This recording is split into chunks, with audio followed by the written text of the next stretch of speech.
మీరు బీటెక్ చేస్తున్నారా? అయితే ఈ వీడియో మీకోసమే, అస్సలు స్కిప్ చేయకండి. బికాజ్ నేను బీటెక్లో ఉన్నప్పుడు చేసిన మిస్టేక్ ఏందో చెప్తాను. ఆ మిస్టేక్ మీరు ఎలా చేయకుండా ఉండాలో కూడా నేను చెప్తాను. నేను చేసిన మిస్టేక్ ఏంటంటే, నేను బీటెక్ ఉన్నప్పుడు ఏ కోర్స్ తీసుకోకుండా బీటెక్ అయిపోయిన తర్వాత 1 year టైం వేస్ట్ చేసిన తర్వాత రియలైజ్ అయ్యి అమీర్పేట్కి వెళ్ళి నేను జావా, AWS విత్ డెవాప్స్ ఈ కోర్సెస్ చేశాను.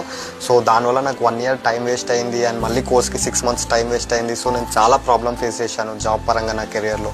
సో మీరు ఈ మిస్టేక్ చేయకుండా ఉండాలంటే బీటెక్ 3rd year 2nd సెమిస్టర్లో ఉన్నప్పుడు లేదా బీటెక్ 4th year ఎంటర్ అయినప్పుడు మీరు ప్యారలల్గా ఆఫ్లైన్ లేదా ఆన్లైన్ కోర్సెస్ జాయిన్ అవ్వండి. And most preferable trending for ever important programming language ఏదైనా ఉంది అంటే అది జావా.